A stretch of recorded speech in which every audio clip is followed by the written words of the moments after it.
அன்பார்ந்த பெரியவர்களே, தாய்மார்களே, பாசத்திற்கும் நேசருக்கும் மிகுந்த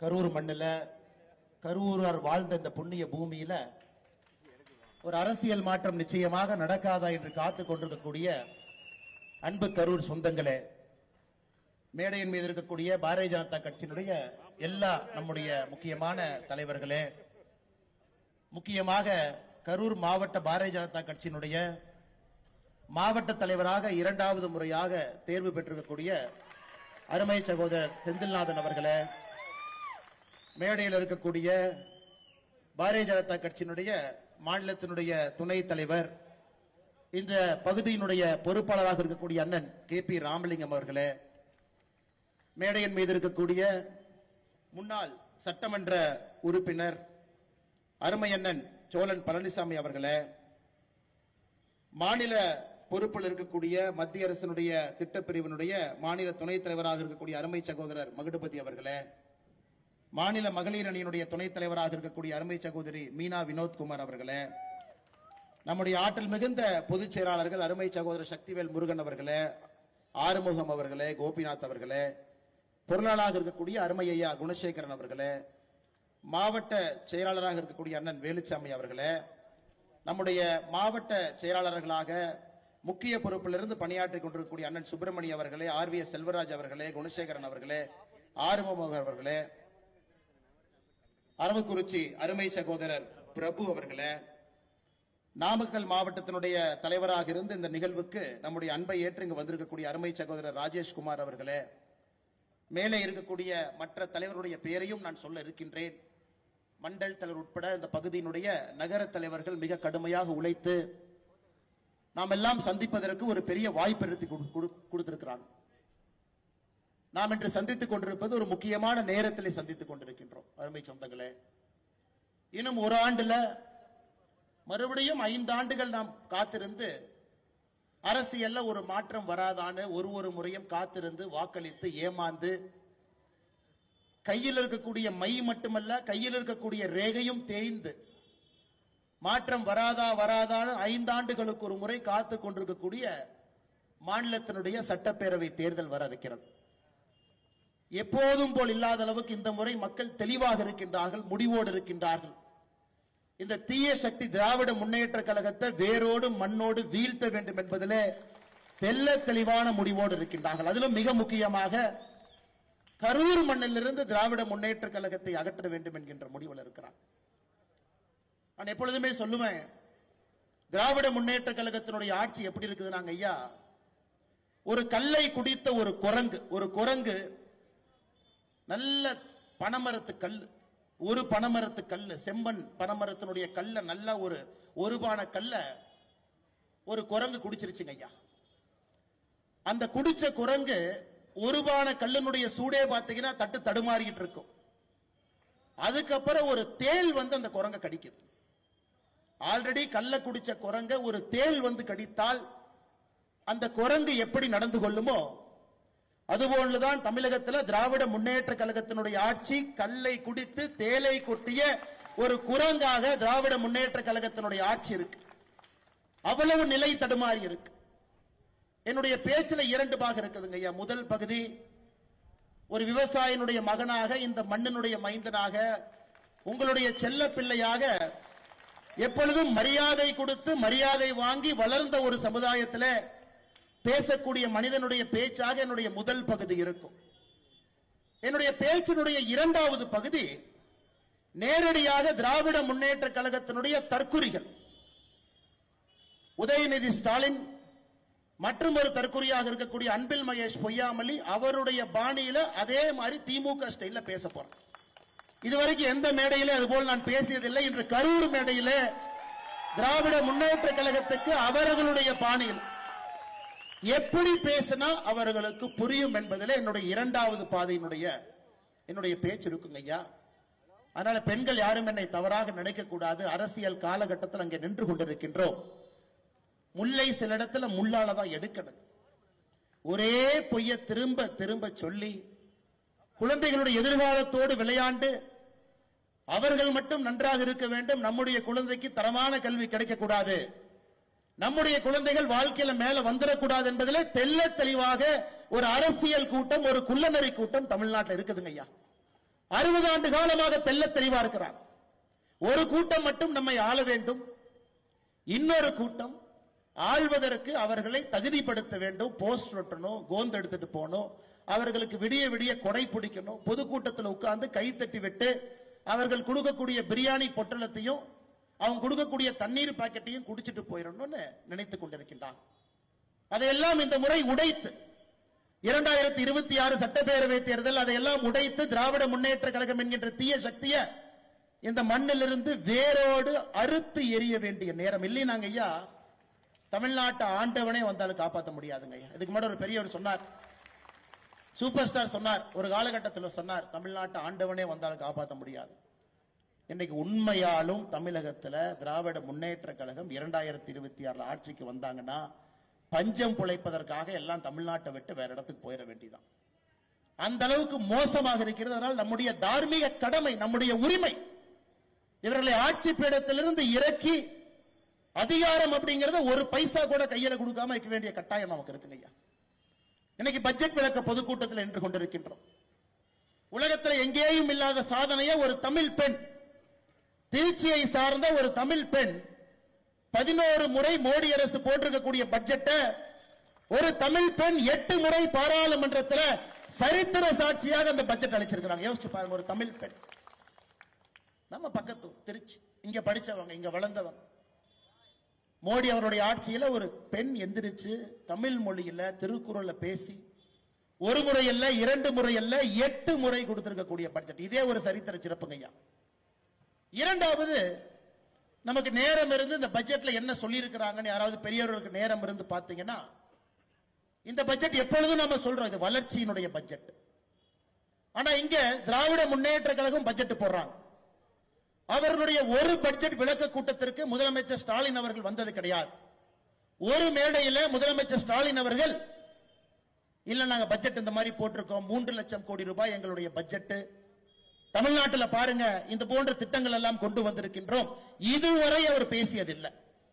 மேடை எதற்கு ஏறாருன்னா, மத்திய அரசு போட்டிருக்கக்கூடிய பட்ஜெட் சரியில்லை என்று சொல்வதற்காக மேடையின் மீது ஏறார். அதிலேயே நமக்கு தெரிய வேண்டும் எப்படிப்பட்ட குற்ற உணர்ச்சி நம்முடைய முதலமைச்சர் ஐயா மு க ஸ்டாலின் அவருக்கு இருக்கு. எப்படிப்பட்ட குற்ற உணர்ச்சி. நம்ம ஆட்சிக்கு வந்த பொழுது 2014 காங்கிரஸ் 10 ஆண்டு காலம் ஆண்டு விட்டு நம்மிடம் நாட்டை அளித்த பொழுது இந்த நாட்டினுடைய மொத்த பட்ஜெட்டுங்க ஐயா, முதல் பட்ஜெட் காங்கிரஸ் கடைசி பட்ஜெட் 19 லட்சம் கோடி. மொத்தமாக இந்த பட்ஜெட்டினுடைய சைஸ் பாத்தீங்கன்னா 19 லட்சம் கோடி. அதான் ஒரு வருஷத்துக்கான பட்ஜெட். ஆனா இந்த ஆண்டு நாம் அளித்திருக்கக்கூடிய பட்ஜெட் 51 லட்சம் கோடி. யோசிச்சு பாருங்க, நாட்டினுடைய வளர்ச்சி யோசிச்சு பாருங்க. 10 ஆண்டுகள்ல நம்முடைய பாரத நாடு 19 லட்சம் பட்ஜெட் போடக்கூடிய நாட்டிலிருந்து 51 லட்சம் பட்ஜெட் போடக்கூடிய பெரிய நாடாக வளர்ந்திருக்கின்றோம். 86,000 ரூபாய் ஒரு தனி மனிதனுடைய சராசரி வருமானமா இருந்துச்சுங்க ஐயா 2014 86,000 ரூபாய். எனக்கு 2025 ஒரு தனி இந்திய மனிதனுடைய வருவாய், ஒரு இந்தியனுடைய வருவாய், தனிப்பட்ட நபருடைய வருவாய் 2,20,000 உயர்ந்திருக்கிறது. 86,000 எங்க இருக்கு, 2,20,000 எங்க இருக்குன்னு பாருங்க. நாடு வளர்ந்து கொண்டிருக்கிறது. பொருளாதாரத்தில் 11வது இடத்தில் இருந்தோம், இன்று 10 ஆண்டுகள் 5வது இடத்துக்கு வந்திருக்கின்றோம். இன்னும் 3 ஆண்டுகள் கழித்து 3வது இடத்துக்கு வர இருக்கின்றோம். அவ்வளவு பெரிய வளர்ச்சிங்க ஐயா. நம்முடைய கண் முன்னால் இந்த நாடு தான் இழந்த பெருமையை பார்க்கிறோம் ஐயா. இது எல்லாம் கூட உங்களுடைய உழைப்பு, மோடி அவர்களுடைய நேர்மை. இந்த நாடு வளர்ச்சியை சார்ந்து இருக்க வேண்டும் என்பதற்காக 11 ஆண்டு காலமாக ஒரு சங்கல்பமாக, ஒரு கர்மயோகியாக, ஏழை மக்களுடைய நலனை முன்னிறுத்தி விவசாய பெருமக்கள் நன்றாக இருக்க வேண்டும் என்பதற்காக வளர்ச்சி பாதையிலே நம்முடைய பாரத நாட்டை பாரத பிரதமர் நரேந்திர மோடி அவர்கள் அழைத்து சென்று கொண்டிருக்கின்றார். அதெல்லாம் தாண்டி இந்த ஆண்டு பட்ஜெட் பாருங்க. எப்பொழுதுமே சொல்லுவோம், நம்முடைய நடுத்தர மக்கள் பெரும் சுமையை சுமக்கின்றார்கள், கஷ்டப்பட்டு உழைக்கிறாங்க, சம்பளம் வாங்குறாங்க, பொருள் ஈட்டுறாங்க, வரியும் கட்டுறாங்க, இந்த நாட்டை நடத்தி கொண்டிருக்கின்றார்கள் என்று சொல்லுவோம். 2014 காங்கிரசினுடைய கடைசி ஆண்டு 3,45,00,000 பேர் வரி கட்டினாங்க ஐயா நம்ம நாட்டில். 3,45,00,000 பேர். 2025 நம்முடைய ஆட்சி 11 வருஷத்துல 7,90,00,000 பேர் வரி கட்டுறாங்க. காரணம், அந்த அளவுக்கு உயர்ந்திருக்கின்றார்கள், பொருளாதாரத்தில் மேலே வந்திருக்கின்றார்கள். மோடி அவங்க நினைச்சாங்க இந்த பட்ஜெட்ல, நிர்மலா சீதாராமன் அவர்கள் நினைத்தார்கள், இப்படிப்பட்ட கடுமையாக உழைக்கக்கூடிய நடுத்தர மக்களுக்கு நாம் என்ன திரும்பி கொடுக்க போறோம்? எதையும் எதிர்பார்க்காம நேர்மையாக கடமை தவறாம ஒரு ஆண்டும் வரிய கட்டுறாங்க. குழந்தைய பள்ளிக்கூடத்துக்கு அனுப்பணும், ஃபீஸ் கட்டணும், குடும்ப செலவை பார்த்துக்கணும், பால் கணக்கில் இருந்து கேபிள் டிவி கணக்கில் இருந்து நியூஸ் பேப்பர் கணக்கில் இருந்து பணத்தை தொட்டு தொட்டு செலவு பண்ணணும். ஒரு பொங்கலா இருக்கட்டும், தீபாவளியா இருக்கட்டும், கடைக்கு போய் ஒரு வேட்டியோ சேலையோ குழந்தைக்கு டிரெஸ் வாங்கினா கூட ஒரு 200 ரூபாய் மிச்சம் பிடிக்கலாமான்னு யோசிக்கிறோம் நாம். ஏன்னா அதுல நாம் சேமிப்பை யோசிக்கின்றோம். அப்படிப்பட்ட நடுத்தர மக்களுக்கு வரப்பிரசாதமாக பாரத பிரதமர் நரேந்திர மோடி அவர்கள் சொல்லி இருக்கின்றார்கள், 12 லட்சம் ரூபாய் வரை உங்களுடைய வருமானம் இருந்தால் நீங்கள் வரி கட்ட தேவையில்லை. உலகத்தில் எங்கேயுமே இல்லைங்கய்யா, உலகத்தில் எங்கேயுமே இது இல்லை. 12 லட்சம் ரூபாய் வரை. இதற்கு முன்பு 7 லட்சம், போன பட்ஜெட் 7 லட்சம் ஐயா. நாம் வந்த பிறகு 2.5 லட்சம் ரூபாய் வரை சம்பாதிச்சீங்கன்னா வரி கட்ட வேண்டாம் என்று இருந்தத 10 ஆண்டுகள்ல 7 லட்சம் வரை சம்பாதிச்சீங்கன்னா வரி கட்ட வேண்டாம். இன்று சொல்லி இருக்கின்றோம் 12 லட்சம் ரூபாய் வரை சம்பாதிச்சீங்கன்னா வரி கட்ட வேண்டாம். அப்ப இந்தியால வரி கட்டக்கூடிய மக்கள் எத்தனை பேர் 12 லட்சம் ரூபாய்க்குள்ள சம்பாதிக்கிறாங்கன்னு பாருங்க. 87% வரி கட்டக்கூடிய மக்கள் 12 லட்சம் ரூபாய்க்கு கீழே இருக்காங்க ஐயா. இந்த 7,90,00,000 பேர் யார் வரி கட்டுறாங்களோ அதுல 87% மக்களுக்கு வரி விலக்கு இந்த ஆண்டிலிருந்து அவர்கள் வரி கட்ட வேண்டாம். எவ்வளவு பெரிய சாதனை! நடுத்தர மக்களுக்கு பாரத பிரதமர் நரேந்திர மோடி அவர்கள் உங்களை உழைப்பை நம்பி, உங்கள் நேர்மையை நம்பி இந்த வரி விலக்கு நமக்கு கொடுத்திருக்கிறாங்க ஐயா. இதனால் மத்திய அரசுக்கு ஏற்படக்கூடிய சுமை, இந்த 87% மக்கள் வரி கொடுக்க வேண்டாம், 12 லட்சம் ரூபாய் வரை வரி இல்லை. இதனால் மத்திய அரசுக்கு ஏற்படக்கூடிய இழப்பு மட்டுமே 1,10,00,000 கோடி ரூபாய். பிரதமர் அவர்கள் அதை பற்றி கவலைப்படல. இந்த நாட்டை எப்படி நடத்த வேண்டும் என்று எனக்கு தெரியும், நான் நடத்தி காட்டுகின்றேன், நடுத்தர மக்களுக்கு நான் சுமையை குறைக்கின்றேன், 1,10,00,000 கோடி ரூபாய் இந்த நாட்டிற்கு வரி மூலமாக நாம் கட்டக்கூடிய வருமானத்தை வேண்டான்னு சொல்லியிருக்கிறார். பாரு, இதையெல்லாம் ஒரு நிமிஷம் நம்ம யோசிக்கணும். ஒரு மேலே ஏறி நம்முடைய தமிழகத்தினுடைய முதலமைச்சர் மாண்புமிகு ஐயா மு க ஸ்டாலின் அவர்கள் தமிழ்நாட்டுக்கு எதுவுமே கொடுக்கல, மத்திய அரசு வட்டி கடை மாதிரி நடத்துறாங்க, மத்திய அரசு வட்டி கடை நடத்துறாங்க. நம்முடைய முதலமைச்சர் சொல்றாங்க மத்திய அரசு வட்டி கடை நடத்துறாங்க, தமிழ்நாட்டிற்கு எந்த பணமும் கொடுக்க. நான் ஒரே ஒரு விஷயத்தை உங்க முன்னாடி சொல்றேன் பாருங்க ஐயா. 10 ஆண்டு காலம் காங்கிரஸ் ஆட்சி இருந்த பொழுது, திமுக அங்கம் வகித்த காங்கிரஸ் இருந்த பொழுது, 2004 14 வரை 10 ஆண்டுகள் மத்திய அரசு, காங்கிரஸ் அரசு, மன்மோகன் சிங் அவருடைய அரசு தமிழ்நாட்டிற்கு நேரடியாக வரி பகிர்மானம் எவ்வளவு கொடுத்தாங்கன்னு பாருங்க. அது ஆங்கிலத்திலே டெவல்யூஷன் கிராண்ட்ங்கிறோம். நேரடியாக மத்திய அரசு மாநில அரசு கொடுக்கக்கூடிய நிதி, திட்டங்கள் மூலமாக இல்லாமல் பணம் மூலமாக.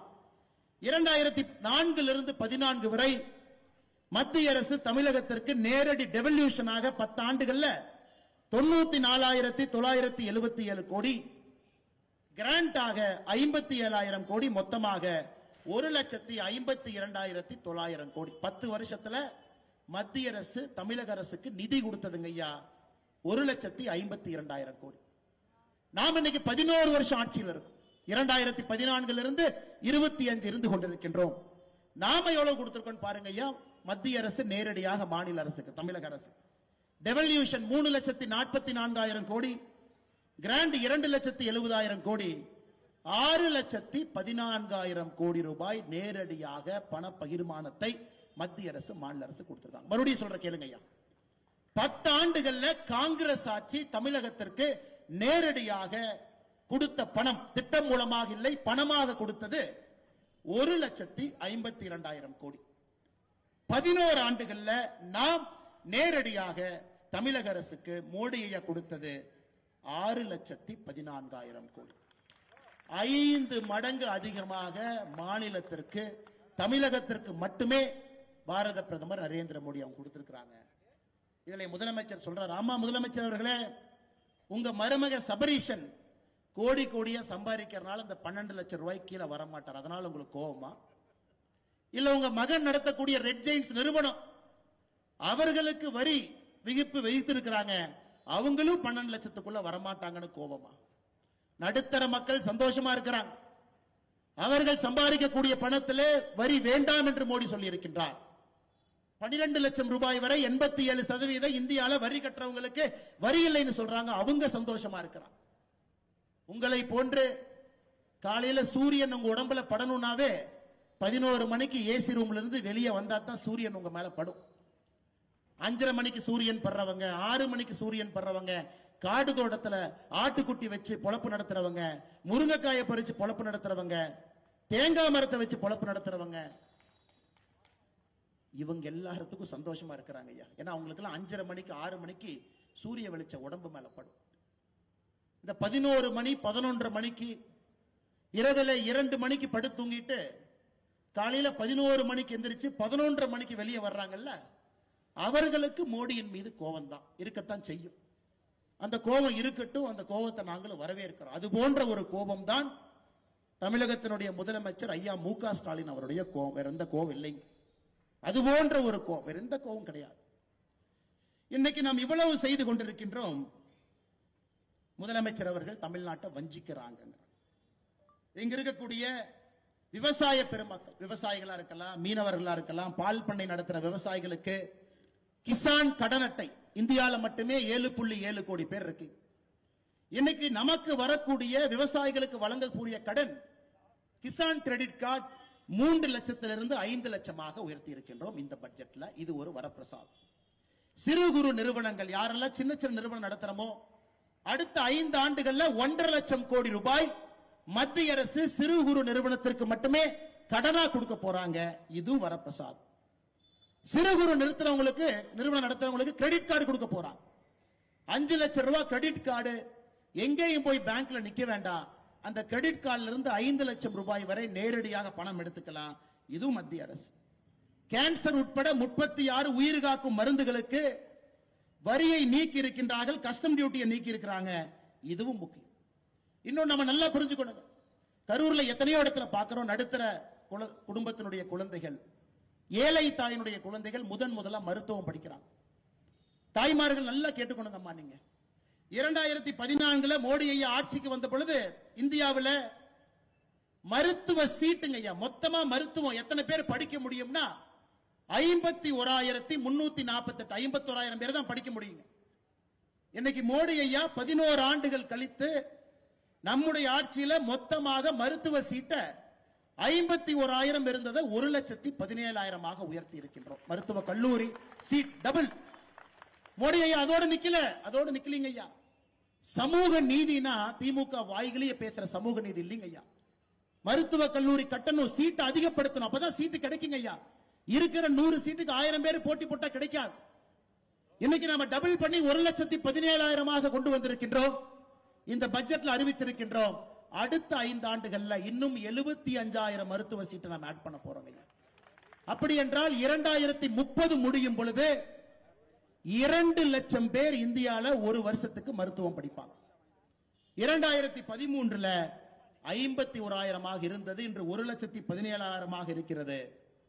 இன்னும் 75,000 நம்ம சேர்த்த போறோம். அடுத்த ஒரு ஆண்டுல 10,000, அடுத்த 5 ஆண்டுல 75,000 புதிய மருத்துவர்கள், ஏழை தாயினுடைய பிள்ளைகள், விவசாயிகளுடைய பிள்ளைகள் மருத்துவர்களாக உருவாக்குவதற்கு இந்த பட்ஜெட்ல ஒரு மிகப்பெரிய அடித்தளத்தை பாரத பிரதமர் அளித்திருக்கிறார். ஸ்விக்கி, ஜொமேட்டோ நண்பர்கள் இருக்கிறாங்க. பாத்தீங்கன்னா எல்லா ஊர்ல இன்னைக்கு வண்டியில் எல்லாம் நம்முடைய அன்பு சகோதரர்கள் கஷ்டப்பட்டு வேலை செய்யறாங்க, ஹோட்டல்ல வேலை செய்யறாங்க. அவர்களுக்கு எல்லாம் இன்னைக்கு ஐயா கோடிக்கணக்கில் இருக்கிறாங்க இந்தியாவில்.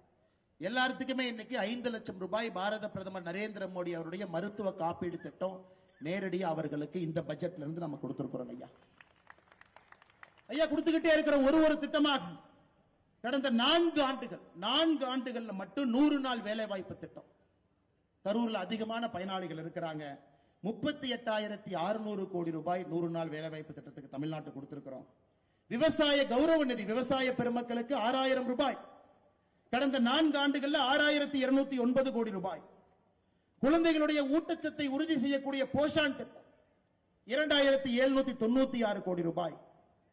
தமிழகத்தினுடைய சுகாதாரத்துறையை மேம்படுத்தக்கூடிய உட்கமைப்பு திட்டத்திற்கு 5,753 கோடி ரூபாய். தேசிய சமூக உதவி திட்டம், அதாவது நம்முடைய முதியோர்களுக்கு உதவித்தொகை 2,480 கோடி. ஜல்ஜீவன் திட்டம், வீடு வீட்டுக்கு பைப்பு மூலமாக குடிதண்ணீர் 5,899 கோடி ரூபாய். கிராமப்புற மோடி வீடு 3,087 கோடி ரூபாய். கிராமப்புற சாலை திட்டம் 1,464 கோடி ரூபாய். தமிழ்நாட்டில் இன்னைக்கு நடக்கக்கூடிய மத்திய அரசு செய்யக்கூடிய தேசிய நெடுஞ்சாலை நேஷனல் ஹைவே இன்னைக்கு மட்டுங்கய்யா 46,000 கோடி ரூபாய்க்கு வேலை நடந்து கொண்டிருக்கிறது. 46,000 கோடி ரூபாய் தமிழ்நாட்டில் இன்னைக்கு வேலை நடக்குது. அப்படி இருக்கும் பொழுது எந்த அர்த்தத்தில் நம்முடைய முதலமைச்சர் அவர்கள் நீங்க எங்களுக்கு நிதி கொடுக்கலங்கிறார். நாம் கொடுத்திருக்கக்கூடிய நிதி காங்கிரஸ் ஆட்சியை விட நேரடி நிதி 5 மடங்கு உயர்ந்திருக்கிறது. லட்சக்கணக்கான கோடி ரூபாய் திட்டங்கள் மூலமாக கொடுக்கிறோம். ஆமா, தமிழக அரசு கொடுக்கலீங்க, மோடி வீட்டில் கொடுக்கிறோம். 5 லட்சம் ரூபாய் காப்பீட்டில் கொடுக்கிறோம். விவசாயிகளுக்கு நேரடியாக கொடுக்கிறோம். முதியவர்களுக்கு ஊக்கத்தொகை கொடுக்கிறோம். சத்துணவு திட்டத்தில் கொடுக்கிறோம். நேரடியாக திட்டம் மூலமாக பணம் வருகிறது. கடந்த 4 ஆண்டுல மட்டும் தமிழகத்திற்கு 4.5 லட்சம் கோடி ரூபாய் மத்திய அரசு தமிழகத்திற்கு திட்டம் மூலமாக கொடுத்திருக்கிறார். தேசிய நெடுஞ்சாலை, விமானம், துறைமுகம் எல்லாம். அதனால் அன்பு சொந்தங்களே, தமிழகத்தின் மீது எப்பொழுதும் தனி பாசத்தில் இருக்கக்கூடிய பாரத பிரதமர் மோடி அவர்கள் எப்பொழுதும் தமிழ்நாட்டை உயர்த்தி பிடிப்பதற்கு தயாராக நிற்கக்கூடிய ஒரு மனிதர். எனக்கு அவரோட ஓரளவுக்கு தெரியுங்க ஐயா. இந்த கட்சியினுடைய தொண்டனாக அருகில் இருந்து இந்த மாமனிதனை பார்ப்பதற்கு ஒரு பெரும் பாக்கியம் எனக்கு நிறைய இடத்துல பார்ப்பங்க. தமிழக மக்களின் மீது உண்மையாலோ எந்த அளவுக்கு உணர்வு பூர்வமாக எங்கேயும் நான் பார்க்கலீங்க. உள்ளத்திலிருந்து உணர்ச்சி மிகுந்தமாக நம்முடைய மக்களின் மீது வைத்திருக்கக்கூடிய நம்பிக்கை. மேடையின் மீது அமர்ந்திருப்பாங்க. பக்கத்துல பல முறை பார்த்திருப்பீங்க, மோடி ஐயா என்கிட்ட ஏதோ பேசுவாங்க, நான் மோடி ஐயாட்ட கையை மறைச்சு பேசுவேன். அவர் கேட்கறதெல்லாம் பெண்களை பார்த்தாங்கன்னா முதல் கேள்வி என்ன கேட்பாருன்னா, பெண்கள் இத்தனை பேர் வந்திருக்கிறாங்களே அவங்களுக்கு கழிப்பறை வசதி எல்லாம் பண்ணிருக்கியான்னு கேட்பாரு. நான் சொல்லுவேன், பண்ணிருக்கேன் சார், அங்க இருக்கு. அப்படி தண்ணி வசதி அப்படிமா, தண்ணி எல்லாம் பண்ணிருக்கிறோங்க ஐயா. வெயில் ரொம்ப அதிகமா இருக்கு, எப்படி இவங்க எல்லாம் இங்கிருந்து நடந்து போவாங்க, எப்படி வந்திருப்பாங்க இவங்க எல்லாம்? சரி, இப்படி வந்திருப்பாங்க. எல்லாம் என்ன வேலை செய்வாங்க தோராயமா, எந்த ஊர்ல இருந்து வந்திருப்பாங்க, இவங்க எல்லாம் எந்த பகுதி? ஆர்வமாக மேடையில் இருந்து குறிப்பாக நம்முடைய தாய்மார்கள் சகோதரிகள் அமர்ந்திருக்கும் பொழுது ஆர்வமா கேட்டு தெரிஞ்சுக்குவாரு. போன பிறகு சில நேரத்தில் அவங்க கூட வந்திருக்கிற டீம் வெளியே போய் செக் பண்ணுவாங்க. போதுமான தண்ணீர் வசதி இருக்கிறதா, போதுமான கழிப்பறை வசதி இருக்கான். எங்கேயாவது குற்றம் குறை இருந்தால் நேரடியாக டெல்லியில் இருந்து தொலைபேசி மூலமாக அழைத்து அதை சுட்டி காட்டுவார். ஒரு பிரதமர், ஒரு நாட்டினுடைய பிரதமர் ட்ரம்புக்கு நேரடியாக ட்ரம்ப் சேர தூக்கி பின்னாடி போடுறார். அமெரிக்காவுக்கு போனா ட்ரம்ப் சேர தூக்கிட்டு வர்றார், உட்காருங்க யான். உலக நாடுகள் சிவப்பு கம்பளத்தை விரித்து அந்த மனிதனை வரவேற்பதற்காக கை கட்டி உலக நாடுகள் இருக்கிறார். இன்னைக்கு இந்தியால கட்டார் நாட்டினுடைய எமீர் இருக்கிறார், இஸ்லாமிய நாட்டினுடைய ஒரு மிக முக்கிய தலைவர். அந்த தலைவரை வரவேற்பதற்காக பிரதமர் மோடி அவர்களே விமான நிலையத்துக்கு போய் அந்த தலைவரை வரவேற்கிறார். விமான நிலையத்திற்கு போய் மோடி நிற்கிறார். காரணம், ஒரு இஸ்லாமிய நாட்டின் மீது எந்த அளவுக்கு நட்பான உணர்வு பாரத பிரதமர் நரேந்திர மோடி அவர்கள் வைத்திருக்கின்றார்கள் என்பதெல்லாம் சாட்சிங்க. இங்க இருக்கக்கூடிய அலப்பற பசங்க சொந்த ஊரை தாண்டா அவங்க யாருன்னே மக்களுக்கு தெரியாது. சொந்த ஊரை தான் நாலு அல்ல கையில வச்சுட்டு முன்னாடி அண்ணன் வர்றாருன்னு சொன்னா தான் அண்ணன் வர்றாருன்னு 4 பேத்துக்கு தெரியும். இந்த அல்லக்கைக ஐயப்ப நான் திமுக ஸ்டைலுக்கு மாறிட்டேன், தப்பா நினைச்சுக்காது. இந்த அல்லக்கைக பாரத பிரதமர் நரேந்திர மோடி அவர்களை பார்த்து குற்றம் சுமத்துறாங்க. உதயநிதி ஸ்டாலின் சொல்றாரு, நேற்று முன்தினம் மோடி மட்டும் தமிழ்நாட்டுக்கு வந்தாருன்னா முதல்ல நாங்க கோ பேக் மோடின்னு சொன்னோம், நாங்க இன்னைக்கு கெட் அவுட் மோடின்னு சொல்லுவோம். அப்படி உதயநிதி ஸ்டாலினுக்கு நான் சொல்றேன், நீ சரியான ஆளா இருந்தா, சரியான ஆளா நீ இருந்தீனா வாயிலிருந்து கெட் அவுட் மோடி நீ சொல்லிப்பார். இல்ல எங்க அப்பா முதலமைச்சர், எங்க தாத்தா 5 முறை முதலமைச்சர், நீ சொல்லி பாடுறா பார்க்கலாம். நீ சொல்லிப்பார். நான் சொல்றேன், நீ சொல்லிப்பார்.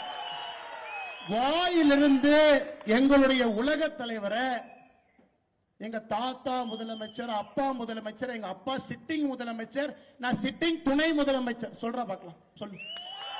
நீ மந்தாயத்து கேட்ல சொன்ன 2 நாட்களுக்கு முன்பு நீ என்ன சொன்ன? சென்னையில் கெட் அவுட் மோடி, வெளியே போடா மோடின்னு சொல்லுவாராம். உன் வீட்டுக்கு வெளியே வந்து பால்டாயில் பாபு போஸ்ட் ஒட்டிட்டு வரும். நீ சொல்லுகின்ற அதே பாஷையிலே நான் பேசு.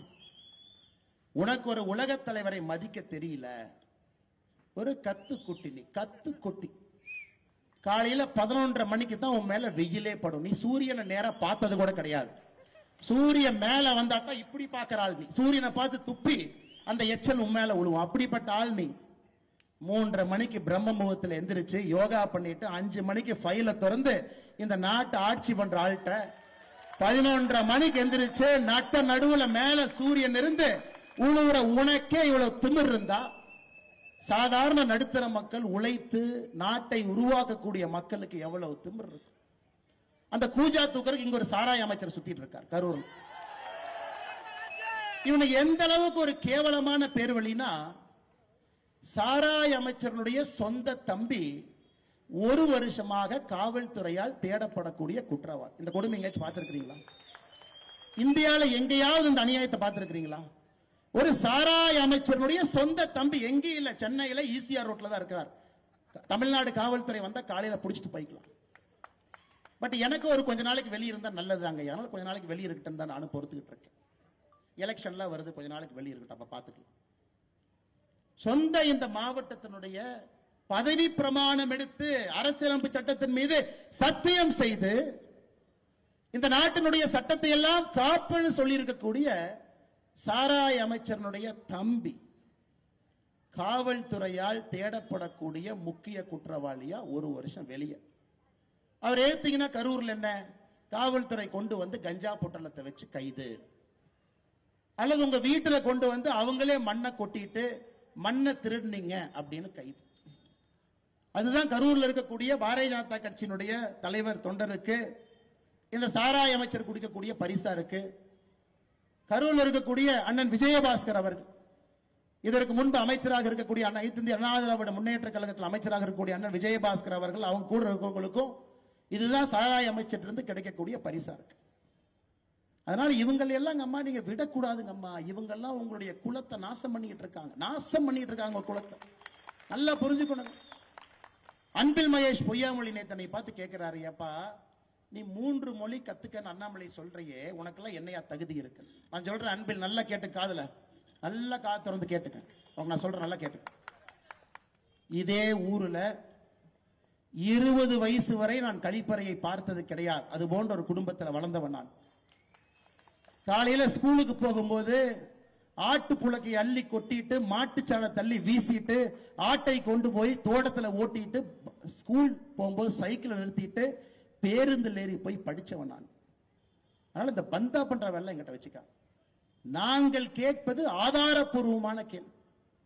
இதெல்லாம் 4:30 மணி 5 மணி 6 மணிக்கு சூரியன் பார்த்து வளர்ந்த உடம்புங்க. உங்களை போல 11 மணி 12 மணிக்கு உச்சி தலையில சூரியனை பார்த்து எந்திரிச்சவங்க கிடையாதுங்க. நாமெல்லாம் சாதாரண மக்களாக இருந்து இங்கே நின்று உங்களோடு உங்களுடைய சொந்தமாக பேசிக் கொண்டிருக்கின்றேன். எனக்கு வழி தெரியுங்க. கல்வியினுடைய பெருமை எனக்கு தெரியும். கற்றவனுக்கு போராடத்துல என்ன சிறப்பு என்பது எனக்கு தெரியும். மோடி அவர்கள் கை கொடுத்தனை மதிக்கிறார்னா என்னுடைய கல்விக்காக, வேற எதுவுமே கிடையாதுங்க. வேற என்னங்க, கல்விக்காக மட்டும்தான், அதற்கு மட்டும்தான், வேற எதுவும் கிடையாது. அதே போலதான் உங்கள் குழந்தையும் இருக்க வேண்டும் என்பதற்காகத்தான் இந்த போராட்டம். வேற ஒரு வெங்காயம் கிடையாதுங்க. அந்த போராட்டம் அதற்காக மட்டும்தான். இவர்களுக்கு என்ன, இவர்களுக்கு பின்னணி இவங்க குழந்தை, அதற்கு பிறகு உதயநிதி, அதன் பிறகு இன்பநிதி, இப்படியே சுத்தணும். நம்ம குழந்தைங்க கை கட்டி போஸ்ட் ஒட்டணும். வெக்கமா இல்லையா உங்களுக்கு எல்லாம்? நீ சொன்ன ஒரு ஆளுமே 3 மொழியை படிக்கிறான். மோடியை என்ன சொல்றார்? மும்மொழி கொள்கைங்கிறது என்னங்க ஐயா? படிக்கிறதெல்லாம் தமிழ்ல, ஒரு ஆங்கில மொழி, ஏதாவது ஒரு இந்திய மொழிய 3வது மொழியா படிங்கன்னு சொல்றார். கன்னடம் பிடிக்குதா கன்னடம் படிங்க, தெலுங்கு பிடிக்குதா தெலுங்கு படிங்க, சமஸ்கிருதம் பிடிக்குதா சமஸ்கிருதத்தை படிங்க, ஹிந்தி பிடிக்குதா ஹிந்திய படிங்க. ஒரு மொழிய 3வது மொழிய பிடிச்ச மொழிய படிங்க. இதுல எங்க ஹிந்தியை திணிக்கிறார்? எங்கேங்க ஹிந்தியை திணிக்கிறார்? மோடி அவர்கள் எங்கே ஹிந்தியை திணிக்கிறார்? யாராச்சும் ஒருத்தர் தயவு செஞ்சு எனக்கு சொல்லுங்க. மோடி அவர்கள் எங்கேயும் ஹிந்தி என்கின்ற வார்த்தையை பயன்படுத்தல. இந்த மனுஷன் தமிழ்நாட்டுக்கு வந்தாவே ஆங்கிலத்தில் பேசுறாருங்க ஐயா. இந்த மனுஷன் தமிழ்நாட்டுக்கு வந்தாவே ஹிந்தியில பேசுறது இல்ல, ஆங்கிலத்தில் பேசுறார். அந்த ஸ்பீச்சை மொழிபெயர்த்து தமிழ நம்ம மொழிபெயர்க்கிறோம். தமிழ்நாட்டிற்கு வந்தே ஹிந்தி பேசாம, இந்தியாவில் இருக்கக்கூடிய ஒரே ஒரு மாநிலத்தில் ஹிந்தி பேசாம ஆங்கிலத்தில் உங்களிடம் பேசுறாங்க. தட்டு தடுமாறி தமிழ் கத்துக்கிட்டு தமிழும் பேசுறாங்க. இந்த மனுஷன் ஹிந்தியை திணிப்பாராங்க ஐயா? இந்த மனுஷன் ஆங்கிலத்தை விட ஹிந்தியில் அழகா பேசலாமே, உணர்ச்சியா பேசலாமே. இந்த மனிதனும் நம்மளை போல இங்கிலீஷ் கத்துட்டு பேசுறாருங்க ஐயா. இவருக்கு ஹிந்தி நல்லா வரும், குஜராத்தி. அதன் பிறகு ஹிந்தி கத்துக்கிட்டார். நமக்கு மதிப்பளித்து நம்முடைய உணர்வை புரிந்து கொண்டு தமிழகத்திற்குள்ள காலெடுத்து வைத்தாலே ஆங்கிலத்தில் பேசக்கூடிய மோடி எங்க நிக்கிறாரு? எங்க நிக்கிறாரு பாருங்க. அதற்கு நம்ம மேடையில் அவரே சொல்றாரு பல இடத்துல, உங்களுடைய அற்புதமான மொழி எனக்கு தெரியாது, மன்னிச்சுக்கங்க, அதனால ஆங்கில மொழியில் உங்கள்கிட்ட பேசுறேன். இந்த மனுஷன் ஹிந்தியை திணிக்கிறாரா? இவரே தமிழ்நாட்டில் ஹிந்தி பேசினது இல்ல, நம்மள எதுக்குங்க ஹிந்தி படின்னு ஒரு சொல்ல போறாரு? இவர் சொல்வது உங்களுடைய குழந்தை நன்றாக இருக்க வேண்டும், நன்றாக வளர வேண்டும், பெரிய ஒரு மனிதனாக வர வேண்டும் என்றால் 3 மொழி தயவு செஞ்சு கத்துக் கொடுங்க. தமிழ் மொழியில படிக்க வைங்க, ஆங்கில மொழியில ஒரு பேப்பரை வச்சுக்கங்க. ஒரே ஒரு மொழி, மலையாளமோ கன்னடமோ தெலுங்கோ ஒரு மொழி, ஒரே ஒரு பேப்பரை 6ஆம் கிளாஸ் வந்து கூட படிச்சுட்டு வரட்டும், அவ்வளவுதான் அவர் சொல்றாரு. அதை பொய்ய சொல்லி மேடையை போட்டு நீங்களே இந்தி கூட்டணி என்கின்ற போர்வையில உலகமாக அயோக்கியன்ல ஒரே மேடையில் உலகமாக அயோக்கியன் கேட்டா இந்தி கூட்டணி எல்லாம் சொல்றாங்க. ஐயோ ஹிந்தியை திணிக்கிறார். எங்கேயா இந்த அன்பில் மகேஷ் பொய்யாமொழி அவருடைய சொந்த ஊர்ல திருச்சி பச்சைமலை ராமநாதபுரம் கிராமத்துக்கு போங்க. ஒரு ராமநாதபுரம் ஒரு கிராமம் இருக்குங்க பச்சைமலையில, திருச்சியில். அவருடைய சொந்த மாவட்டம். 2 ஆண்டுகளாக அந்த ஊர்ல அரசு பள்ளி இடிச்சு மக்கள் அங்க இருக்கக்கூடிய அரசு மரத்துக்கு கீழே போர்டு வச்சு படிச்சுட்டு இருக்கிறாங்க. மாநிலத்தினுடைய கல்வித்துறையினுடைய அமைச்சருடைய சொந்த ஊர்ல மக்கள் அரசு மரத்துக்கு கீழே பிளாக் போர்டு வச்சு படிக்கிறாங்க. காரணம், 2 ஆண்டுகளுக்கு முன்பு இடிக்கப்பட்ட பள்ளி இன்னும் கட்டலிங்க ஐயா. இவரு மகன் அன்பில் மகேஷ் பொய்யாமொழியினுடைய மகன் பிரெஞ்சு படிப்பாராமா. பிரெஞ்சு படிக்கிறாருங்க ஐயா, பிரெஞ்சு படிக்கிறார். அவர் ஹிந்தியோட படிக்கல, அவர் வேற எந்த மொழியும் படிக்கலீங்க, ஆங்கிலம் நேரா பிரெஞ்சு. ஆனா பள்ளி கல்வித்துறை அமைச்சருக்கு அரசு பள்ளியிலே படிக்கக்கூடிய நம்முடைய மாணவர்கள் 2 மொழி மட்டும்தான் படிக்கணுமா, 3வது மொழி படிக்கக்கூடாது. நல்லா புரிஞ்சுக்கணும், தாய்மார்கள் நல்லா புரிஞ்சுக்கணுங்க. அம்மா நீங்க தான் மாற்றத்தை கொடுக்க போறீங்க. தமிழகத்தில் தனியார் பள்ளியிலே படிக்கக்கூடிய மாணவ செல்வங்கள் 56 லட்சம், அரசு பள்ளியிலே படிக்கக்கூடிய மாணவர்கள் 52 லட்சம். நீங்களே சொல்லுங்க, தனியார் பள்ளி அதிகமா அரசு பள்ளி அதிகமா? தனியார் பள்ளி 56 லட்சம், அரசு பள்ளி 52 லட்சம். சிபிஎஸ்இ ஸ்கூல், ஐபி என்னென்னமோ இருக்குதுங்க ஐயா, அது பேர் எனக்கு வாயிலே வரமாட்டேது. அதுல 3 மொழி படிக்கக்கூடிய குழந்தைகள் 30 லட்சம் இருக்காங்க. 30 லட்சம் பேர் 3 மொழி படிக்கிறாங்க. ஆனா அந்த 52 லட்சம் பேர் அரசு பள்ளியில படிக்கிறவங்க மட்டும் 2 மொழியா. திமுக காரனுக்கு மனைவி, இணைவி, துணைவி 3 பேர். 3 பேர் நான் சொல்லிட்டே வர, நல்லா கேளுங்க. 3 பேர். திமுக கார நடத்தக்கூடிய பள்ளியில 3 மொழி. திமுக கார நடத்தக்கூடிய பள்ளியில 3 மொழி, மனைவி, இணைவி, துணைவி 3 பேர். ஆனா நடுத்தர மக்கள் நமக்கு மட்டும் 2ஆமா. 2 மொழி மட்டும்தான் நீ படிக்கணும். படம் பார்க்கணும்னா கூட உதயநிதி ஸ்டாலின் முடிவு பண்றாரு எந்த படத்தை எடுப்பாரு, எந்த படம் வெளியே வரும், அந்த படத்தை மட்டும்தான் நீங்க பார்க்க முடியும். புதுசா எந்த படத்தெல்லாம் பார்க்க முடியாதுங்க ஐயா. வேற எந்த படத்தை எடுத்தாலும் டிஸ்ட்ரிபியூஷன் ரைட்ஸ் லாக் பண்ணிட்டு போயிட்டே இருப்பாங்க. இன்னைக்கு டாஸ்மார்க்ல நேற்று அண்ணன் சொன்னாரு, அண்ணன் கூலிங்கா பீரே இல்லைன்னு. நான் சொன்னேன், கூலிங் பீரை விடுங்கன்னா நீங்க நினைக்கிற ஐட்டம் அங்க இருக்கான்னு. அது கூட திமுக காரன் என்ன தயாரிக்கிறானோ அதான் டாஸ்மார்க்ல இருக்கு. அங்கேயும் கூட உங்களுக்கு சாய்ஸ் எல்லாம் கிடையாது. அவன் என்ன விற்கிறானோ அதான் வாங்கிட்டு வரணும். திமுக ஆலையிலே என்ன உற்பத்தி பண்றாங்களோ அதான் இருக்கு. திமுக காரனுடைய கபட நாடகத்தை நல்லா புரிஞ்சுக்கணுங்க ஐயா. அவனுக்கு ஒரு நியாயம், ஊருக்கு ஒரு நியாயம், அவன் குழந்தைக்கு ஒரு நியாயம், சாதாரண அரசு பள்ளியிலே படிக்கக்கூடிய பெற்றோருக்கு ஒரு நியாயம். நம்ம குழந்தைகள் 2 மொழி, அவர்களுக்கு 3 மொழியே. அவங்க மேல மேல மேல போகணும். நம்ம குழந்தைங்க போஸ்ட் அடிச்சு ஒட்டிக்கிட்டே இருக்கணும். இந்த நியாயத்தை எப்படி நாம் ஏற்றுக்கொள்ள முடியும்? நீங்களே சொல்லுங்க. ஹிந்தி எங்கேயும் திணிக்கப்படவில்லை. ஒரு மொழியை படிங்கன்னு பிரதமர் சொல்றாங்க. இந்தியா முழுவதும் படிக்கிறாங்க. தமிழகத்தினுடைய பள்ளி கல்வித்துறை பாருங்க, கடந்த 4 ஆண்டுகள்ல பட்ஜெட்டை மட்டும் பாருங்க. 4 ஆண்டுகள்ல பள்ளி கல்வித்துறைக்கு இருக்கக்கூடிய பட்ஜெட் 4 ஆண்டுகள் எவ்வளவு வந்திருக்கு? 2021-22 32,599 கோடி தமிழக அரசினுடைய கல்வி பட்ஜெட். 2022-23 36,895 கோடி. 23-24 40,299 கோடி. 24-25 44,000 கோடி. அப்படின்னா கடந்த 4 ஆண்டுகளை மட்டும் பெரியோர்களே தாய்மார்களே பள்ளி கல்வித்துறைக்கு ஒதுக்கப்பட்ட பட்ஜெட் 4 வருஷத்துல மட்டும் 1,53,000 கோடி ரூபாய். இந்த 2,100 கோடியை தூக்கிட்டு வந்திருக்காங்க. 1,53,000 கோடி ரூபாய் பள்ளி கல்வித்துறையினுடைய பட்ஜெட். நாம கேட்கிறோம், எதுக்கு அரசு பள்ளியில டாய்லெட் இல்ல? மோடி 2,190 கோடி கொடுக்கல. நீங்க தான் சொன்னீங்களே ஆட்சிக்கு வந்தா 5 வருஷத்துல 3 லட்சம் பேர் அரசு வேலை வாய்ப்பு கொடுப்போம். எங்கயா கொடுக்கல? மோடி 2,190 கோடி கொடுக்கல. தமிழ்நாட்டில் மக்கள் அரசு மரத்துக்கு கீழே அமர்ந்து படிக்கிறாங்களே, எங்கயா பில்டிங்கை காணா? மோடி 2,190 கோடி கொடுக்கல. தமிழ்நாட்டில் 35 மாணவர்களுக்கு ஒரு ஆசிரியர் இருக்கணும் நியாயப்படி. 52% பள்ளியில மட்டும்தாங்க ஐயா 35 மாணவருக்கு ஒரு ஆசிரியர் இருக்காங்க. ஆசிரியர் ரொம்ப குறைவா இருக்கிறார். ஆசிரியர் ரெக்ரூட்டே பண்றது இல்ல. எங்கன்னு கேட்டா மோடி அவர்கள் 2,190 கோடி கொடுக்கல. ஏயா 1,53,000 கோடி ரூபாய் பட்ஜெட்டை வச்சுக்கிட்டு பிஎம் ஸ்ரீ பள்ளிக்கூடத்தை கொண்டு வா என்று மத்திய அரசு சொன்னா அதை அப்படியே மடை மாற்றி திருப்பி நாங்க ஒத்துக்க மாட்டோம் என்று சொல்றீங்க. இங்க இருக்கக்கூடிய நடுத்தர மக்கள், ஏழை தாயினுடைய மக்கள், விவசாய பெருமக்களுடைய மக்கள் 3 மொழி படிக்க கூடாது, அவங்க 2 மொழி தான் படிக்கணும், இங்கேயே சுத்திக்கிட்டு இருக்கணும். நேத்து அண்ணன் இந்த 2G புகழ் ராஜா சொல்றார், இந்த ஹிந்திக்காரனே ஹிந்தி படிச்சுட்டு தமிழ்நாட்டில் வந்து குப்பை கொட்டிட்டு இருக்கான். ஐயா உழைச்சுதாங்க ஐயா சாப்பிட்றான். ஹிந்திக்கார உழைச்சுதானங்க ஐயா சாப்பிட்றான். ரோட்ல பிச்சையார் எடுக்கிறாங்களாங்க ஐயா. யாராவது இந்திக்கார இங்க வந்து நம்ம கிட்ட வேலை செய்யறாங்கன்னா உழைச்சு வேலை பார்த்து அவன் இங்க இந்த ஊர்ல வாழ்றான். நம்ம ஊரை எப்பவும் தப்பாக எந்த இந்திக்காரனும் பேசினதே கிடையாது. யாராவது ஒரு இந்திக்காரன் வட இந்தியாவில இருந்து தமிழ்நாட்டை பத்தி தப்பா நீங்க பேசி பார்த்திருக்கீங்களா? ஆனா இவனுக்கு அரசியலே நம்மை பற்றி தப்பா பேசாதவங்கள இவங்க இங்கிருந்து பான்பராக்கு வாய, ஹிந்தி தெரிஞ்சா டாய்லெட் மட்டும்தான் கட்டலாம், இதெல்லாம் இங்கிருந்து இவங்க பேசுறாங்க. யாராவது ஹிந்தி தெரியக்கூடிய நாட்டுல யாராவது ஒருவர் நம்முடைய தாய் திரு தமிழ்நாட்டை பத்தி தப்பா பேசி நம்ம பார்த்திருக்கோமா? தாய்மார்களுக்கு இன்னொரு விஷயத்தையும் இந்த மேடையில இருந்து நான் சொல்றேங்கம்மா. இன்னைக்கு பாரதிய ஜனதா கட்சி உங்களோடு இருக்கின்றோம்.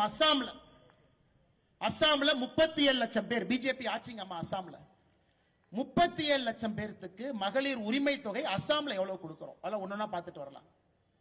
அஸ்ஸாம்ல பாரதிய ஜனதா கட்சியினுடைய ஆட்சி ஒரு தாய்க்கு 830 ரூபாய் கொடுக்கிறோம் அஸ்ஸாம். மத்திய பிரதேஷ்ல 1,30,00,000 பேருக்கு 1,250 ரூபாய் மாசம் கொடுக்கிறோம். மகளிர் உரிமை தொகை பாரதிய ஜனதா கட்சி ஆளுகின்ற மத்திய பிரதேச மாநிலத்தில் 1,250. சத்தீஸ்கர்ல 80 லட்சம் மகளிருக்கு 1000 ரூபாய் கொடுக்கிறோம். சத்தீஸ்கர்லிங்கம்மா 80 லட்சம் மகளிருக்கு 1000. மகாராஷ்டிராவில் பாரதிய ஜனதா கட்சி ஆட்சியில் இருக்கக்கூடிய மாநிலத்தில் 1,80,00,000 தாய்மார்களுக்கு 2,100 ரூபாய் கொடுக்கிறோம். நாளை காலை 11 மணிக்கு டெல்லியிலே பாரதிய ஜனதா கட்சியினுடைய ஆட்சி பொறுப்பேற்க இருக்கின்றார். முதல் கையெழுத்து டெல்லியில் இருக்கக்கூடிய தாய்மார்களுக்கு மாதம் 2,500. தமிழ்நாட்டில் நம்முடைய தலைவர்கள் சொல்றாங்க, அண்ணே என்னென்ன டெல்லியில் 2,500 அதை தாண்டித்தானே நாம கொடுக்கணும். நம்முடைய தாய்மார்களுக்கு நாம செய்யலைன்னா யாருன்னே செய்வாங்க. இவன் உரிமை தொகைன்னு சொல்றான். நம்ம உரிமை தொகை இல்லைங்க, நம்ம கொடுப்பது நாம் கொடுப்பது காணிக்கை. தாய்மார்களுடைய உழைப்பிற்கு பாரதிய ஜனதா கட்சி 2026 தேசிய ஜனநாயக கூட்டணியில நீங்கள் ஆட்சியில அமர வைக்கும் பொழுது 2,500 தாண்டி பாரதிய ஜனதா கட்சி நிற்கும். நான் சொல்லிங்க, இந்த பெரியவர் சொல்றார் மோடி கேரண்டி. மோடி அவர்கள் சொன்னால் செய்வார். அஸ்ஸாம்ல, மத்திய பிரதேஷ்ல, டெல்லியில, மகாராஷ்டிரால, சத்தீஸ்கர்ல பாரதிய ஜனதா கட்சியினுடைய ஆட்சி இருக்குதுங்க ஐயா. எல்லா இடத்திலும் தாய்மார்களோடு மோடி ஐயா நின்று கொண்டிருக்கின்றார்கள். 2026 தமிழகத்தில் தேர்தல் வரும் பொழுது நம்முடைய தேர்தல் அறிக்கையை தாய்மார்கள் நீங்க பார்க்கத்தான் போறீங்க. இவனுக்கு 1000 ரூபாய் தூக்கிட்டு வருவானு நீங்க பார்க்கத்தான் போறீங்க. காரணம், உழைக்கும் வர்க்கத்தை முன்னேற்ற வேண்டும் என்று பாரதிய ஜனதா கட்சி நினைக்கிறோம். நீங்க கிடைக்கல அண்ணே 2500 ரூபாய் கொடுத்தா எவ்வளவுனே ஆகும்? நான் கணக்கு சொல்றேங்கம்மா. அண்ணே 1000 ரூபாய் கொடுக்காமயே உனக்கு பணம் இல்லைங்கிறானுங்க, தட்டு தடுமாறுறானுங்க. உங்க பாட்டுக்கு நீங்க மைக் எடுத்து 2500 தாண்டி கொடுப்போம் சொல்றீங்களேன்னா, அப்ப மத்த பணம் எல்லாம் சரியா வருமா? ஸ்கூலுக்கு பணம் கொடுக்கணும், ரோடு போடுறதுக்கு பணம் கொடுக்கணும், ஹாஸ்பிட்டல் நடத்துறதுக்கு பணம் கொடுக்கணும், வளர்ச்சி குறையாம இருக்கணும். எப்படிங்கன்னா கொடுப்பீங்க? அம்மா 3 லட்சம் கோடி ரூபாய் பட்ஜெட் போடுறாங்க. தமிழக அரசினுடைய மாதாந்திர வருடாந்திர பட்ஜெட் 3 லட்சம் கோடி. 30% கமிஷன் அடிச்சா 90,000 கோடி. அம்மா இதெல்லாம் கமிஷன் அடிக்க தெரியாத கூட்டம். இந்த பிஜேபியில வந்து உங்களுக்கு கமிஷன் என்னன்னே தெரியாது. இவன் கமிஷன் வாங்க போனாங்கன்னா இவன் கமிஷன்காரனுக்கு 10 ரூபா கொடுத்துட்டு வர்ற கூட்டம் தான் இங்க எல்லாம் பிஜேபியில் இருக்கிறான். நேர்மை நாணயம் என்று சொல்லக்கூடிய கூட்டம் தான் இன்னைக்கு பாரதிய ஜனதா கட்சி. நாம கமிஷன் அடிக்காம ஆட்சி நடத்தும் பொழுது நமக்கு எதுக்கு 90,000 கோடி வேணுங்க? அந்த பணமெல்லாம் உங்களுக்கு வந்துட்டு போகுது. தரமில்லாத சாலைகள், தரமில்லாத மருத்துவமனை, தரமில்லாத எல்லா பொருளையும் தமிழ்நாட்டில் பார்த்துக்கிட்டு இருக்கோம். எந்த பாலை எப்ப உழுவும் தெரியாது. அதனால் நாங்கள் தெல்ல தெளிவாக இருக்கின்றோம். எங்களால் இங்க இருக்கக்கூடிய தாய்மார்களுக்கு காணிக்கையாக உங்களோடு நாங்கள் நிற்போம், உங்களை உயர்த்துவோம். காரணம், உங்களிடம் சேமிப்பு இருந்துச்சுன்னா, ஒரு தாய்மார் கையில சேமிப்பு இருந்ததுன்னா அது நாட்டிற்கு நீங்க திரும்ப அந்த பணத்தை கொடுக்க போறீங்க. நீங்க எந்த பொருளை வாங்கினாலும் திரும்ப அந்த பொருள் உங்க கைக்கு வரும் பொழுது அந்த பணம் இந்த நாட்டுக்கு வருது. தாய்மார் எப்பொழுதும் சரியா யோசிச்சுதான் செலவு பண்ணுவாங்கிற நம்பிக்கை பாரத பிரதமர் நரேந்திர மோடி ஐயா கையில் இருக்குதுங்க ஐயா. அதனாலதான் 830 அசாம்ல, சத்தீஸ்கர்ல 1000, மத்திய பிரதேஷ்ல 1250, மகாராஷ்டிராவில் 2100, டெல்லியிலே நாளையிலிருந்து 2500 நம்மால் கொடுக்க முடியும். வளர்ச்சியை இவங்களால கொடுக்க முடியாது. காரணம், 90,000 கோடி கொள்ளை அடிக்கணும், பணமும் கொடுக்கணும், ரோடும் போடணும், ஹாஸ்பிட்டலும் கட்டினா எப்படிங்க ஐயா பட்ஜெட் பத்து? அன்பு சொந்தங்களே, இங்க இருக்கக்கூடிய அன்பு தாய்மார்களே, நாங்கள் உங்களோடு நிற்போம். திமுக காரன் பிஜேபி என்ன எக்ஸ்ட்ரா கொண்டு வருதுன்னு பாருங்க. எல்லா நிதியோடு எல்லா திட்டத்தோடு உங்களுக்கு நேர்மை என்கின்ற வார்த்தையை உங்க வீட்டுக்கு நாங்கள் கொண்டு வரோம். நியாயம் என்கின்ற வார்த்தையை உங்க வீட்டுக்கு கொண்டு வரோம். இவங்க மாதிரி இல்லைங்க. ஒரு நாள் பேப்பரை திறந்து படிச்சீங்கன்னா தாய்மார்கள் மீது நடந்த பாலியல் வன்கொடுமை இன்னைக்கு நடக்கிறது நேத்தை விட கொடூரமா இருக்கு, நாளைக்கு நடக்க போறது இன்னைக்கு விட கொடூரமா இருக்கு. அதையெல்லாம் ஒழிக்க வேண்டும் என்றால் கட்டுக்கோப்பான காவல்துறைக்கு மறுபடியும் அதிகாரத்தை கொடுத்து வீதியில் அவங்களை இறக்கி விடணும். அதே காவல்துறை நல்ல காவல்துறைங்க. திமுக வந்த பிறகு கையை கட்டி போட்டிருக்கின்றார். அந்த காவல்துறைக்கு அதிகாரத்தை திரும்ப கொடுக்கும் பொழுது ஒரு தாய்மாருக்கும் சகோதரிக்கும் ஒரு பிஞ்சு குழந்தைங்க ஐயா. நான் தாய்மார் சகோதரியை தாண்டி பிஞ்சு குழந்தைக்கு தமிழகத்திலே பாதுகாப்பு இல்லைன்னு நான் வந்துட்டேங்க ஐயா. பிஞ்சு குழந்தை, அந்த குழந்தை எதுவுமே தெரியாது. பிஞ்சு குழந்தை 8 வயசு பொண்ணுக்கு என்னங்க ஐயா தெரியும்? இல்ல 18 வயசு பொண்ணுக்கே பெருசா தெரியாது. பிஞ்சு குழந்தையின் மீது கையவர்கள் என்று கை வைத்துக் கொண்டிருக்கின்றார்கள். அந்த அவலத்தை தமிழ்நாட்டில் நாம் பார்த்துக்கிட்டு இருக்கிறோம். எதுவும் செய்ய முடியாம குற்ற உணர்ச்சியில் என்று கொண்டிருக்கின்றோம். அதையெல்லாம் பாரதிய ஜனதா கட்சி சரி செஞ்சு கொடுக்குங்க அம்மா, நீங்க நம்பணும். ஏன்னா பாரதிய ஜனதா கட்சியால் மட்டும்தான் அது முடியும். நாங்க 3 மொழி கத்துக்க வேண்டும் என்று சொல்வது எங்களுக்கு அதுல எந்த பிரயோஜனம் இல்லைங்கம்மா. நம்ம கிட்ட எந்த ஸ்கூல் இல்ல. 3 மொழி கற்றுக்கொள்ள வேண்டும் என்று சொல்வது உங்களுடைய குழந்தை நாளை உயர்ந்து நிற்க வேண்டும், மாமனிதனாக வர வேண்டும் என்பதற்காக, பாரத பிரதமரை போல ஒப்பற்ற தலைவனாக வர வேண்டும் என்பதற்காக. இந்த 52 லட்சம் அரசு பள்ளியில் படிக்கக்கூடிய மாணவ செல்வங்களுக்கு மட்டும் ஏன் இவங்க வஞ்சனை பண்றாங்க? ஏன் ஓர வஞ்சனை பண்றாங்க? இவங்க நடத்தக்கூடிய பள்ளியில் இருக்கு. அதைத்தான் திரும்ப திரும்ப திரும்ப கேட்க. இன்னைக்கு புதுசா வந்திருக்கிறாங்க நடிகர் எல்லாம் அரசியலுக்கு வர்றாங்க. அவரு சொல்றார், அண்ணன் விஜய் சொல்றார் 2 மொழி தான். அவரே ஒரு பள்ளி நடத்துறாரு, அவரே சிபிஎஸ்இ பள்ளி நடத்துறாரு. அந்த பள்ளியில ஹிந்தி மொழியை அவரே கத்துக் கொடுக்கிறார். அவருடைய சொந்த பள்ளி விஜய் வித்யாசிரம், நடிகர் விஜய் அவர்கள் தமிழக வெற்றி கழகத்தினுடைய தலைவர் நடத்தக்கூடிய சொந்த பள்ளி சிபிஎஸ்இ பள்ளியில ஹிந்தி இருக்குதுங்க ஐயா. என்ன நியாயத்தை பேசுறாங்க? உங்களை என்ன உண்மையை பேசுறாங்க? இவ்வளவு வாய்களையே பேசக்கூடிய அரசியல் தலைவர்கள் எல்லா குழந்தையும் இன்டர்நேஷனல் ஸ்கூல், ஐபில, பிரெஞ்சு, வேறு வேறு மொழியில படிக்கிறாங்க. எப்படி ஏற்றுக்கொள்ள முடியும்? அதனால் பாரதிய ஜனதா கட்சி உங்களோடு இருப்போம். உங்களுக்கு இது நல்லது என்பதை உங்களுக்கு எடுத்துச் சொல்லிக் கொண்டிருக்கின்றோம். உங்களுக்கும் அது தெரியும். ஹிந்திய இந்த மனுஷனே திணிக்கல, இந்த மனுஷனை ஹிந்தியில தமிழ்நாட்டில் பேசல, இந்த மனுஷன் எதுக்கு நம்மளை ஹிந்தியில பேச சொல்ல போறார்? ஆங்கிலம் படிங்க, தமிழ் படிங்க, இன்னொரு மொழியை படிங்கன்னு சொல்றாங்க. அதனால் நிச்சயமாக வருகின்ற காலத்துல நீங்கள் பாரதிய ஜனதா கட்சியின் பக்கம் நிற்பீங்க என்கின்ற முழு நம்பிக்கை எனக்கு இருக்குதுங்க. ஏன்னா 2026 மாற்றம் இல்லை என்றால் என்னை பொறுத்தவரை எப்பவும் இல்லை என்றுதான் நான் பார்க்கின்றேன்.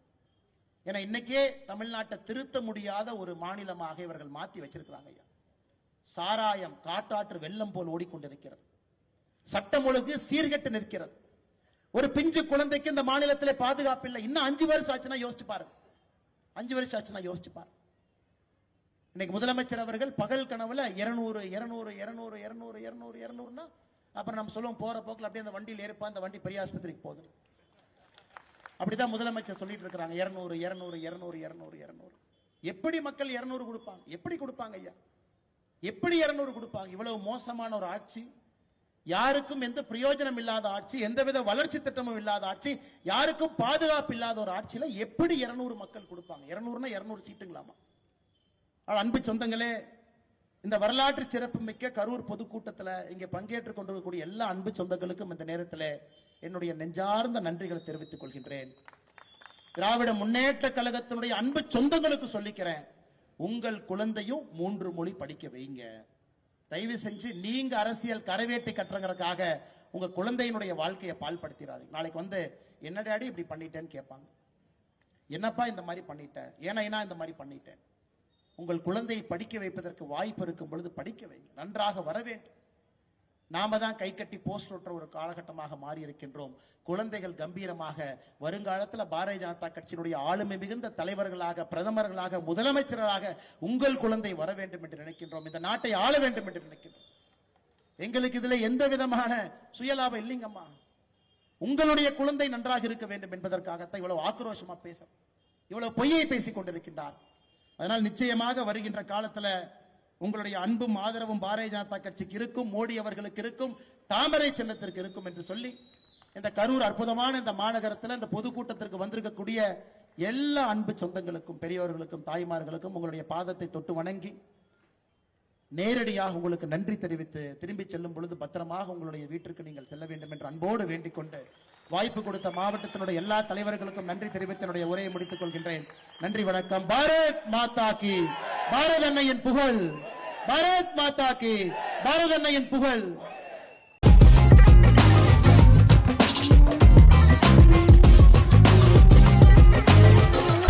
பச்சைக்கூறி தப்பாதுடா, சிங்க இது சிக்காதுடா, சுத்து போட்டு நிக்காதடா, சூற விட்டா தாங்காதுடா. சிவண்டா சிவண்டா சிவண்டா, எதுக்க எவண்டா எவண்டா எவண்டா.